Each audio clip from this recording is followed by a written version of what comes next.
வீட்டின் மீது மண்ணெண்ணெய் நிரப்பிய பாட்டில் குண்டு வீசப்பட்டு தலைமறைவான 3 பேரை பிடிக்க சென்றபோது காவல் உதவி ஆய்வாளருக்கு அறிவாள் வெட்டு ஏற்பட்டு இருக்கிறது. சற்று முன் கிடைத்த அண்மை செய்தியாக பார்த்து வருகிறோம். கூடுதல் விவரங்களுடன் இணைகிறார் எமது செய்தியாளர் மணிகண்டன் அவர்கள்.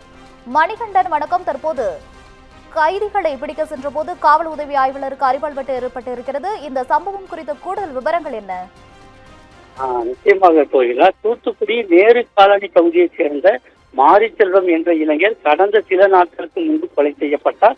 இந்த கொலை சம்பவத்தில் அந்த நேரு காலனி பகுதியைச் சேர்ந்த அரியரசுதன் என்பவரை போலீசார் கைது செய்து சிறையில் அடைத்துள்ளனர். இந்த நிலையில இறந்த மாரிச்செல்வத்தின் நண்பர்களான நண்டு என்ற கார்த்திக் மற்றும் விக்னேஷ் மற்றும் 17 வயது சிறுவன் ஆகிய 3 பேரும் நேற்று முன்தினம் இரவு நேரு காலனியைச் சேர்ந்த அரியரசுதன் வீட்டின் முன்பு 2 மண்ணெண்ணெய் பாட்டில் நிரப்பிய பாட்டில் குண்டை வீசிவிட்டு சென்றுள்ளார்கள்.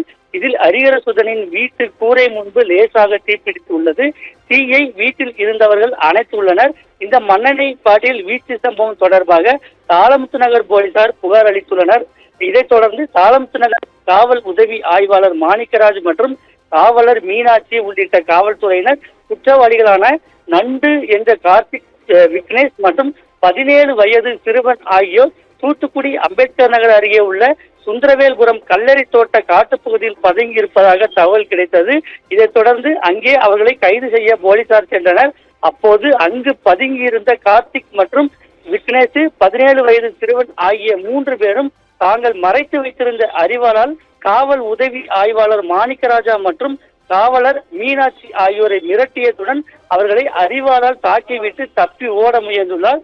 இதைத் தொடர்ந்து போராடிய காவல் உதவி ஆய்வாளர் மாணிக்கராஜா மற்றும் காவலர் மீனாட்சி ஆகியோர் கார்த்திக், விக்னேஷ் மற்றும் 17 வயது சிறுவன் ஆகிய 3 பேரை கைது செய்தனர். இதில் காவல்துறையினர் பிடிக்கும் போது தப்ப முயன்ற கார்த்திக்கு காலில் எலும்பு முறிவு ஏற்பட்டது மற்றும் சிறுவனுக்கு கையில் எலும்பு முறிவு ஏற்பட்டும் தூத்துக்குடியில் இருவரும் சிகிச்சை பெற்று வருகிறார்கள்.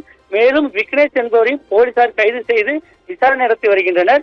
இந்த சம்பவம் தொடர்பாக காவல் உதவி ஆய்வாளர் மாணிக்கராஜ் அளித்த புகாரின் பேரில் கார்த்திக், விக்னேஷ் உள்ளிட்ட 3 பேர் மீதும் வடபாகம் போலீசார் வழக்கு பதிவு செய்துள்ளனர். தூத்துக்குடியில வழக்கு தொடர்பாக கைது செய்ய வந்த காவல்துறை உதவி ஆய்வாளர் மற்றும் காவலரை அறிவாளால் தாக்கிய சம்பவம் அதிர்ச்சியை ஏற்படுத்தியிருக்கிறது. கோகிலா,